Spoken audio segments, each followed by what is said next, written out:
మీరు మొత్తం ఆక్రమణకు గురి చేశారు. అన్ని పాపాలు వీళ్ళు చేసిన పాపాలు మన పట్ల శాపాలుగా మారాయి. వీళ్ళంతా కూడా వైఎస్ఆర్ కాంగ్రెస్ పార్టీ ఫాలోయర్స్. ఇదే బోట్లు ఈ దొంగ ఇసుక వ్యాపారాన్ని చేయడానికి వినియోగించిన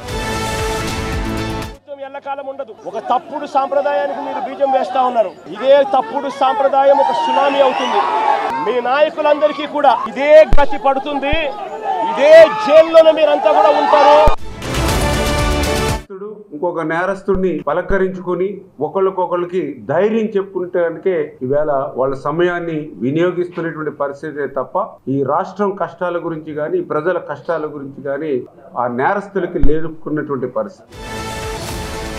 చేస్తుంటే 11 సీట్లు ఎందుకు కట్టబెడతారండి? 175 ఇచ్చిండేవాడు. 11 సీట్లు ఇచ్చారంటే అతను సరిగా చేయలేదని క్లియర్ కట్గా తెలిసింది. అంతమంది వచ్చిన వరదల్లో ఎన్నిసార్లు ప్రజలు తిరిగిపోయాడు.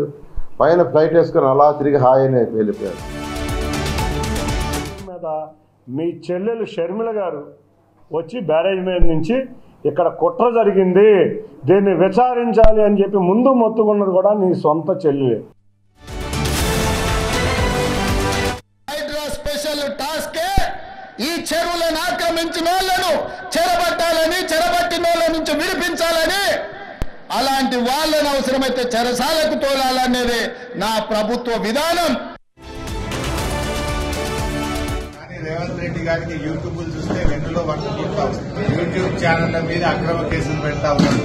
యూట్యూబ్ ఛానళ్లను కట్టడి చేసే ప్రయత్నం చేస్తున్నాడు.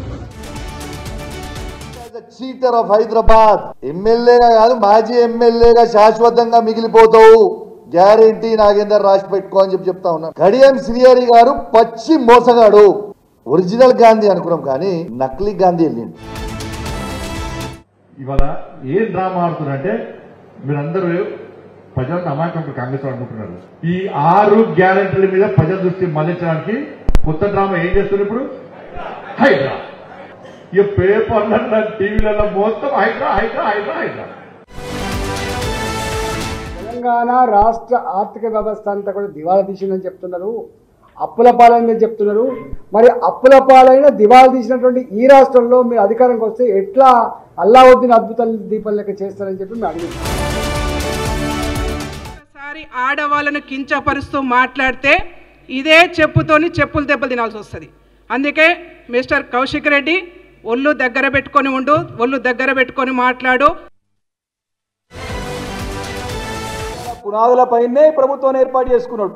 ఏ రకంగా ఏ పార్టీ నుండి ఏ పార్టీలకు పోయి ఎట్లా పీసీ తీసుకొని ఎట్లా తెచ్చుకొని ఎట్లా ముఖ్యమంత్రి తెచ్చుకొని ప్రజల్ని మోసం చేసిన గతంలో ఇప్పుడు 10 మంది ఎమ్మెల్యే ఎట్లా మోసం చేసినాడు. ఇవన్నీ సిరీస్ ఆఫ్ యాక్షన్ చూస్తున్నాడు అంటే వారికి వ్యవహార శైలికి స్పష్టంగా దర్పణ పడుతుందని చెప్పడం కారణం ఇలాంటి అనుమానం. घर में कुछ प्रॉब्लम्स आ रही है, वो ये थोड़ा लैंड बेचना है, उसको बेच नहीं पा रहे हम लोग, सेल नहीं कर पा रहे. तो ऐसे गौर इसमें तो पूरे हैं, इसमें है एससी है, एसटी है, मुसलमान है, इतने गरीब है सब लोग, सबको है 1 एकड़ 2 एकड़ आधा एकड़ जमीन के, उसमें सब लोग इनकी जिंदगी गुजारा चल रही है. बीजेपी ही कर सकती है ऐसी स्थिति.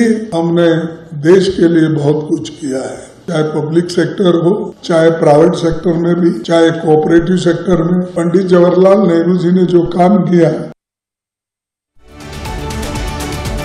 हरियाणा की जनता भारतीय जनता पार्टी से मुक्ति चाहती है. 10 साल के शासन से दुखी है. लोग बस इंतजार कर रहे हैं कि चुनाव आए तो भारतीय जनता पार्टी को हटाएं, और साथ साथ जो पंजाब में, दिल्ली में, हरियाणा के बाजू के दोनों स्टेट्स में सरकारें चल रही हैं